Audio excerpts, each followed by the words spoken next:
Hello and welcome to Inside Indiana Business. I'm Gary Dick, and Happy New Year. Happy 2020. Well, last year in 2019, we saw lots of jobs announcements, including substantial international investment in our state. There were also some job cuts, notably Cummins announcing plans to slash more than 2,000 jobs company-wide. But what can we expect for the Indiana economy in 2020? Center for Business and Economic Research at Ball State, the director of that institute, Mike Hicks. He's here now with his forecast for the year ahead. Mike, as always, welcome back and Happy New Year to you. Happy New Year to you. Okay, before we look ahead, let's look back, because 2019 was an eventful year. Again, lots of jobs announcements, a budget surplus, lots of positives. Also, a lot of manufacturing job losses, too. Right. Well, if we look back even over a decade, we're now at full 10 years of economic recovery. Never happened before.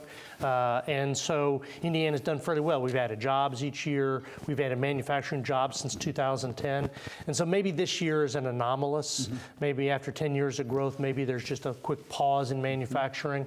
And so as we look at this year, job growth, negative, maybe 10,000 manufacturing jobs, but doesn't seem to spill over in anything else. So we've had a reasonably good year despite the factory job losses. Looking into next year, probably a little bit slower growth than 2019, but no huge warning signs anywhere in our economy. Good. One thing that stood out to me, because it's been such a big issue in our state for a number of years, and that's income growth. And that's a positive for 2019. Just the last quarter growth, Indiana led the Midwest in income growth. It was a huge piece of good news. Now, nationally, we know over the past 18 months or so, we've been seeing wage growth that has been largely absent from this recovery. We've seen it coming everywhere, particularly in the lower wage sector. So we're beginning to see wage pressure in those very tight labor markets. So that's great news. That keeps employment sustained throughout the year in those areas where households are consuming.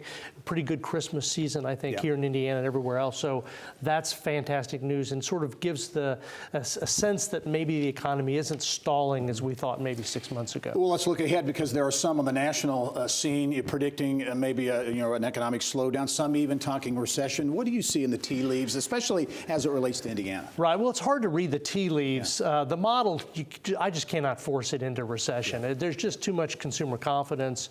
Even with the manufacturing job losses, as I said, they're not spilling over into the rest of the economy as we would have expected 10 years or 30 years ago. So part of that could just be a natural progression, manufacturing sort of adjusting to a new environment after a decade of growth. So I think we'll probably see growth just under 2%. I think we're going to continue to see wage growth as those labor markets remain very tight. I think we'll see some pockets of difficult times. We've had a bad year in the RV industry, for example. It probably will rebound a bit this year. And so I don't see any real problems. I think we'll end the year with a budget surplus. If the trade war could be ended, we're going to have a pretty good year. When unemployment rate's down to under 3.5%, it's hard to see fast growth. Where are the workers going to come from to fuel a huge expansion? As you look at storylines in the year ahead in 2020, as you and I were talking off camera, talent and keeping talent, attracting talent, going to continue to be a big issue, right here in Indianapolis, but really in every corner of the state. Well, that's our number one issue here in Indiana.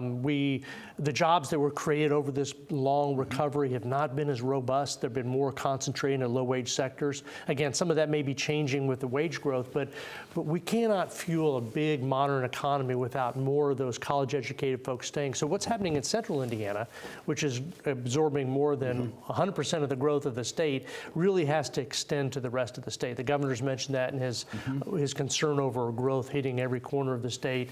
But I think that's really the talent attraction, focusing on talent like the Greensburg story, are all part of where we're now headed in economic development. And a final question, too, as we get into rural Indiana, too, some challenging areas, though, when it comes to job creation and talent, all those issues we talk about, maybe a bit easier. It's happening in metro areas, but the rural areas face some challenges. Right. All the job growth in Indiana is happening in these 2 or 3 metro areas. And the advantage Indiana has over the rest of the nation, where, let's be plain, rural has really struggled, is that we're a compact state. You're not more than 40 minutes from a city anywhere. So that's a happy story for much of Indiana. I think it gives us a better rural future than, say, Iowa or South Dakota. All right. Fairly positive outlook for 2020. Mike Hicks, as always, thanks for being here. I know you're going to join us on The Insiders a little bit later, so we'll see you then.